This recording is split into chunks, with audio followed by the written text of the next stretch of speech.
Kherson, 3 jours après la libération de la ville, regardez, le président Zelensky est venu ce matin, regardez, les premières images de cette visite du président Zelensky, toujours habillé en kaki. Il n'a pas quitté cette couleur depuis le 24 février. Il était allé à Izioum, il était allé dans un certain nombre de villes libérées, mais Kherson, c'est un moment d'histoire de cette guerre particulière et il est venu ce matin. Il a dit quelques mots, on reviendra sur sa déclaration. Notre invité, voilà, il fait coucou, regardez, aux habitants qui ont retrouvé leur liberté. On a vu les images de Liesse. Bonjour Paul. Bonjour. Paul Larentero, vous êtes bienvenu, bien sûr. C'est Tout est Paul. Et l'invité ce matin, c'est Louis Saillant. Oui. Bienvenue Louis Saillant. Soyez le bienvenu. Attention à la marche. Vous êtes ancien capitaine dans les forces spéciales. Ça va être très intéressant. Oui. De contextualiser les conditions de la visite du président Zelensky dans cette ville dont on disait qu'elle pouvait être très piégée. Paul. On a beaucoup de chance de vous accueillir. Je précise quand même que Louis Saillant n'est pas votre vrai nom. C'est un pseudo pour la sortie de votre livre qui s'appelle Chef de guerre. Vous avez fait partie de ce qu'on appelle dans l'armée le premier cercle des forces spéciales. Vous avez porté un béret vert, celui des commandos marines, pendant plus de 10 ans. C'est très précieux pour nous de vous avoir ce matin en plateau pour vous demander votre regard sur les images que vient de vous montrer Elisabeth. On vient de les recevoir à la seconde. Le président Zelensky à Kherson. Est-ce que ce n'est pas militairement une énorme prise de risque ? Si, je pense qu'il y a une énorme prise de risque dans la mesure où le terrain est encore est pas encore complètement déminé. Je pense qu'il est possible qu'il y ait encore une présence russe non loin. Donc effectivement, il y a aussi un coup d'audace, il y a un coup politique derrière qui est très fort, qui est le fait de dire, regardez, cette grande ville qui est la ville de Kherson, qui devait être prise en plusieurs jours, semaines, voire plusieurs mois, selon certains experts militaires, a été prise en quelques jours, rapidement. Kherson, il faut le rappeler quand même, c'est vraiment, il est à 1 ou 2 kilomètres de la ligne de front, juste de l'autre côté du fleuve, quoi. Oui. Voilà, on le voit sur la carte. Là on voit la Crimée plus au sud, mais vraiment, les forces russes, là, vraiment, sont à côté, quoi. C'est-à-dire concrètement, il est à portée de tir, vraiment. Exactement. Là, en plus, vous avez mis le doigt sur un sujet extrêmement sensible. C'est le rapprochement de ces unités artillerie qu'on pourrait imaginer, avec notamment les lance-roquettes multiples qui ont été donc livrées aux Ukrainiens, avec des munitions spéciales livrées par les Américains, qui peuvent augmenter leur portée à 80 km. Donc, vous prenez d'une part les Ukrainiens qui manient des lance-roquettes multiples à 80 km de portée. 80 km. 80 km. Donc, vous couvrez toute la péninsule en fait, de la Crimée. Et d'autre part, du renseignement... Comprendre un tout petit peu de temps, excusez-moi pour comprendre. C'est un lance-roquette à l'épaule? Non, c'est des lance-roquettes multiples, donc c'est des grands camions qui se baladent avec, c'est ce qu'on appelait les orques de Staline à l'époque. Vous avez cette image qui se braquent à 90 degrés de l'axe du camion et qui tirent. Alors, ça a augmenté d'une capacité de renseignement que pourraient livrer les Alliés, notamment. Vous imaginez bien les dégâts qu'on peut faire avec le pilonnement de sites logistiques, d'infrastructures, etc. Alors j'ai une petite question parce qu'on a évoqué évidemment le piégeage de la ville de Kherson, une ville minée. Le général Yakovlev, il y a quelques minutes sur le plateau de LCI, disait qu'il ne croyait pas à cette hypothèse d'un piégeage par les forces russes. Et vous? Alors ça consiste, disait-il, par exemple, on ouvre une trappe pour prendre un câble et hop, ça explose tout de suite. Il y a d'un côté les mimes et puis il y a d'autre part le piégeage. Alors, évidemment, mortellement. Le piégeage, c'est quelque chose de très générique qui recouvre effectivement les mines antipersonnelles, les mines anti-chars, anti-véhicules. Alors, il faut savoir qu'il y a un certain savoir-faire à avoir pour poser ce genre d'équipement, puisque par exemple, vous prenez une mine anti-char, il faut pouvoir la poser dans le sol. Si votre sol est en bitume, vous allez avoir du mal à la poser, sauf si c'est quelque chose de déporté que vous pouvez poser sur le côté. Mais une fois de plus, bon, c'est quelque chose qui est extrêmement délicat à mettre en œuvre, parce qu'il faut le camoufler, le mettre au bon endroit, qu'il y ait un système de déclenchement qui soit adapté. Et tout ça, ça demande quand même un savoir-faire assez précis. Je ne suis pas sûr que les Russes aient démontré cette capacité, disons, de manière... Alors, ils ont cette capacité, mais depuis le début du conflit, on n'a pas vu beaucoup de situations où ils mettaient en œuvre cette capacité. Donc, ce serait une première qu'ils le mettent en œuvre à Kherson. Voilà. 2 équipes LCI et TF1 sont sur place à Kherson depuis ce week-end. On va d'abord voir un court extrait du reportage de Benoît Cristal avec Paul Bouffard et Basile Bonne. Basile Bonne, c'est la liesse, mais également la découverte à nouveau de la torture russe. L'hymne national ukrainien de retour à Kherson. Il était interdit lorsque les troupes russes occupaient la ville. Une violence inouïe s'est abattue sur les habitants qui ne voulaient pas travailler avec les autorités russes. Une rééducation sous la torture qui aurait eu lieu notamment dans cette prison aux abords de la ville. Et le récit de cette voisine est accablant. J'entendais les hurlements des gens torturés, sans arrêt. C'était des cris inhumains. Il y avait aussi des femmes, et dehors, un camion de la morgue, parce qu'ils torturaient certains prisonniers jusqu'à la mort. Et c'était tous les jours? Une réaction? Effectivement, c'est quelque chose qui malheureusement a lieu dans beaucoup de conflits. Hein. Les tortures, c'est quelque chose qui est assez fréquent. La limite, c'est très ténue parfois entre les conditions de détention normales de prisonniers, le traitement normal de prisonniers, et le début d'une torture, ne serait-ce que la torture psychologique. C'est très difficile de définir exactement quand est-ce qu'on arrive à la torture psychologique. Et la torture physique, donc je n'en parle même pas. C'est encore un domaine dans lequel malheureusement beaucoup de pays sont tombés. Mais tristement, ça ne me surprend pas. Je vous vois regarder dans le retour de votre écran, à nouveau ces images, elles sont vraiment, c'est plus que l'image du jour, c'est vraiment le président Zelensky qui se rend il y a quelques instants à Kherson. Vous, en tant que professionnel, qu'est-ce que vous voyez? On voit qu'il est très entouré, que les hommes autour de lui ont l'air plus qu'aux aguets. C'est ça, alors il y a un contraste, ce que vous voyez? Il y a un contraste assez intéressant entre le président Zelensky, son personnel autour, et le personnel de sécurité qui lui tourne le dos, comme le font très souvent les gardes du corps. Ils sont tous équipés, on voit, ils sont masqués, ils sont très bien équipés d'ailleurs, mais on sent que même si le président Zelensky est assez souriant, sympathique avec la population, on sent que le personnel autour est assez aux aguets. Donc je pense qu'ils ont dû être briefés pour ça, et je pense que le niveau de menace n'est clairement pas à zéro. C'est un euphémisme. C'est un euphémisme. Est-ce que vous pensez que sous son énorme doudoune, il a un gilet pare-balles, Zelensky? Oui, c'est tout à fait possible. Oui. Et là, sous une doudoune, vous pouvez planquer beaucoup de choses, dont un gilet pare-balles, parmi les plus gros, les classes 4, qui peuvent en bloquer de la 7,62. C'est quoi? C'est la munition classique de Kalachnikov, c'est de la 62 par 39, avec des possibilités perforantes, etc. Et on sait que les Russes ont beaucoup de Kalachnikov, ils l'ont même inventé. Exactement. Est-ce que ça vous inspire autre chose? Je précise que ces images sont en léger différé, qu'après il était ce matin, mais que ce n'est pas en direct.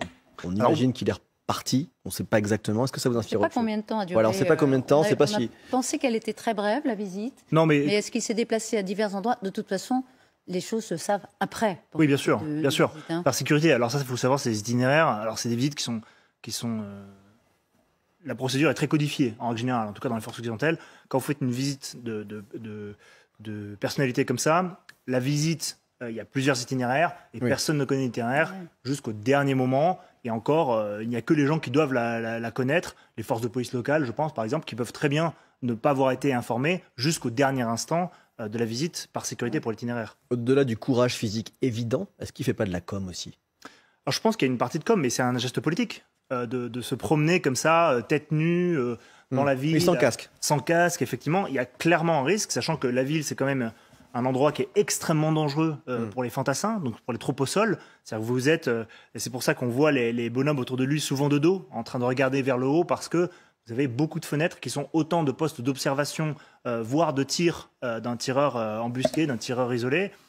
Donc il y a quand même il y a clairement un certain risque qu'il prend. Au-delà de l'action politique et de communication, il y a clairement un risque. Et on apprend à la seconde que le Kremlin réagit en répondant que Kherson appartient à la Russie. À la seconde, là. Je pense qu'ils ont reçu l'image et ça leur plaît pas. C'est comme ça qu'il faut l'interpréter? Ils avaient déjà pris un risque politique avant ça, en déclarant Kherson, où les combats n'avaient pas cessé, comme après les fameuses référendums. Les référendums, exactement, merci. Ils avaient déjà déclaré que c'était... Voilà, que la ligne de démarcation russe avait englobé Kherson. Donc Kherson était à eux. C'était même une capitale d'un des oblasts. Exactement. Voilà. Et donc ils se sont un peu pris les pieds dans le tapis dans cette manœuvre-là, puisque ça les a complètement desservis dans la mesure où il y avait encore des combattants en intérieur. Donc ils auraient aimé possiblement pouvoir traiter ça, une fois que la ligne était, que Kherson était à eux, pouvoir traiter ça comme de l'antiterrorisme, donc sur une gamme civile. Sauf que ce n'était pas du tout le cas, bien sûr, et clairement, l'avenir leur a donné tort. Zelensky vient également de déclarer « Nous avançons, nous sommes prêts pour la paix pour notre pays ». Ce mot est très important parce que la guerre continue, avait dit samedi Dmytro Kuleba, qui est ministre ukrainien des Affaires étrangères. On a reçu la semaine dernière une députée ukrainienne de passage à Paris. J'aimerais vous faire écouter un court extrait de son passage chez nous. Comment vous allez faire pour négocier la paix? On peut commencer les négociations seulement quand les Russes sortent du tout le territoire d'Ukraine. Donc ça veut dire ça inclut la Crimée ou pas? Ça inclut la Crimée, bien sûr, la Crimée et le territoire ukrainien. Ça veut dire que les négociations de paix ne sont pas prêtes de commencer. La Crimée, c'est la raison dont la guerre est commencée en 2014. Donc on a besoin vraiment de revenir à la base, c'est-à-dire à reprendre la Crimée et la réintroduire dans l'espace ukrainien.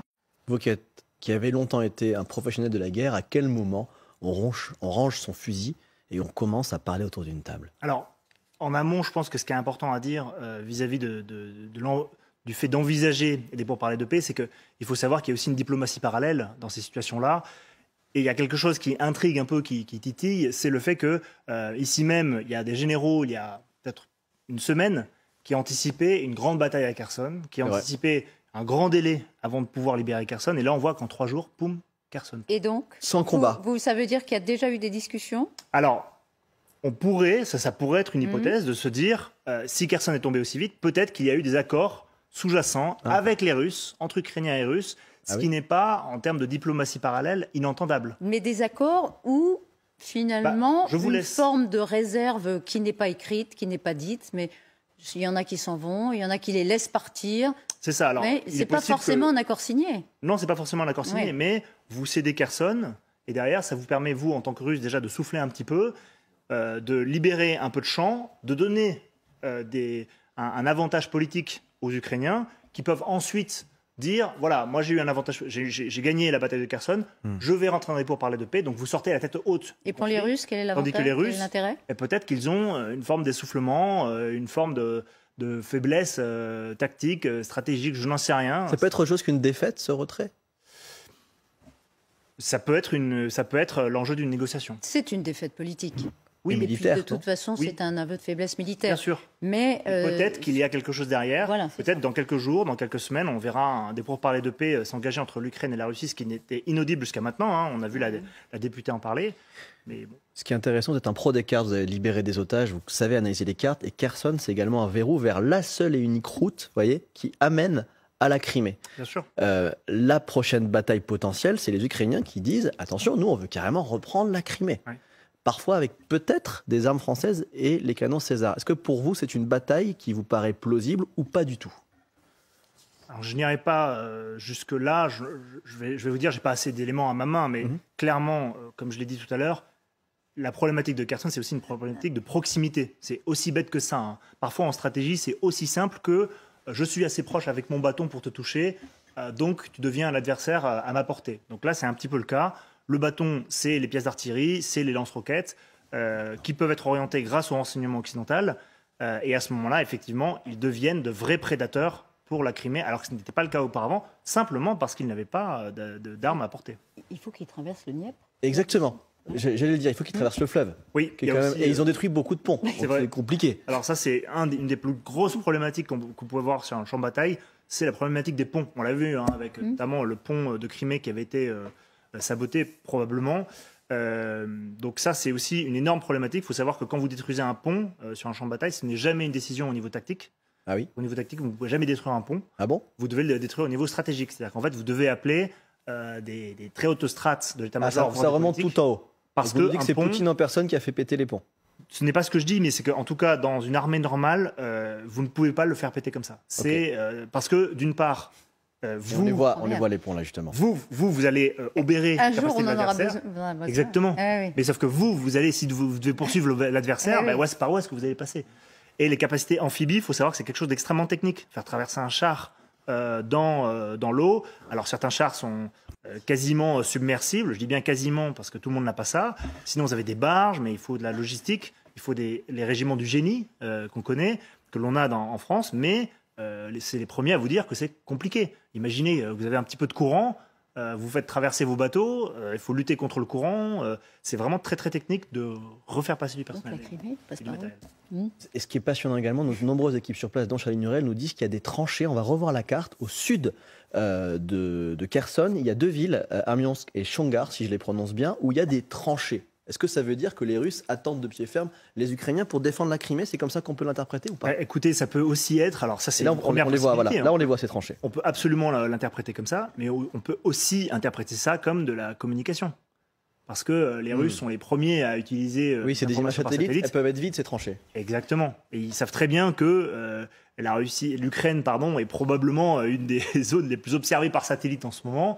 Et ils pourraient très bien communiquer aussi en faisant ce genre de choses ou en mettant les dents de dragon qu'on a vu dans les plaines contre les chars. Donc c'est les gros plots, les petits obélisques en béton.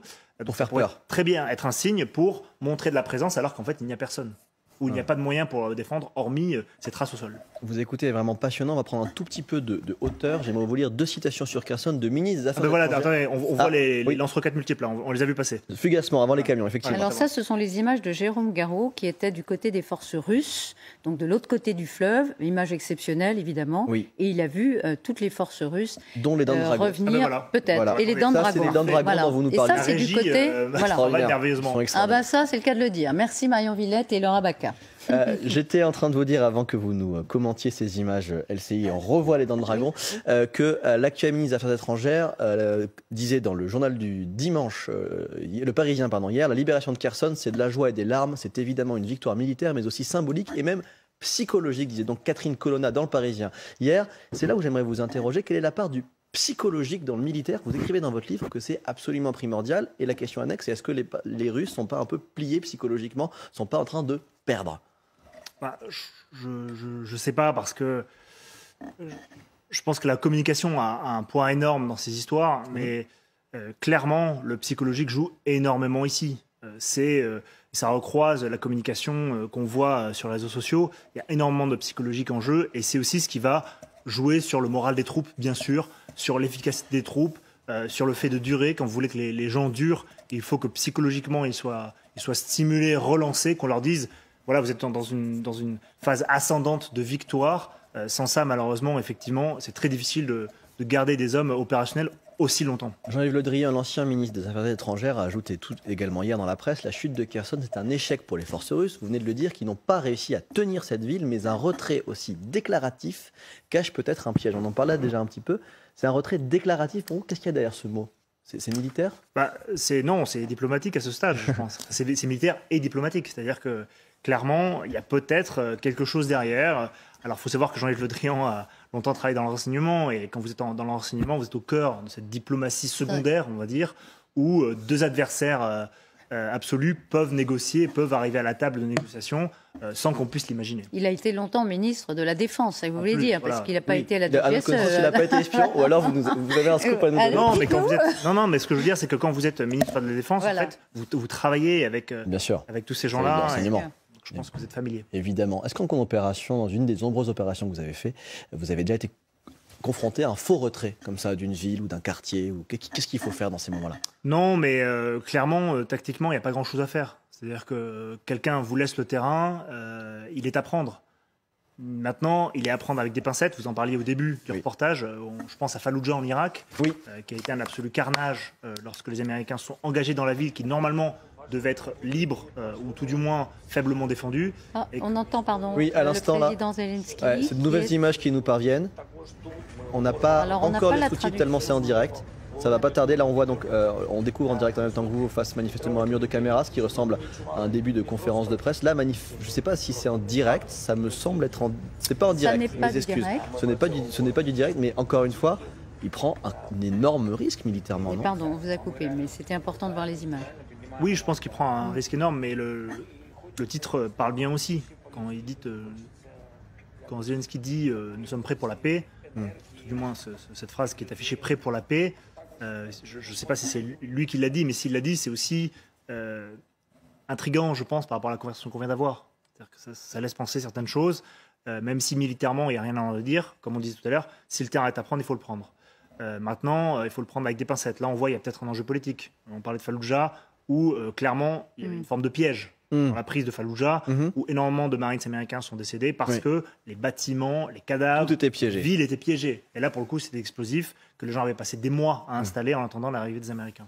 Il paraît que des mercenaires de Wagner montent en puissance et prendraient désormais la responsabilité de front entier. Est-ce que vous les avez déjà vous-même combattus, ces fameux mercenaires? Notamment, je pense à toutes vos opérations en Afrique. Non, alors c'est pas le cas. On les a pas combattus, mais on a toujours gardé un œil dessus.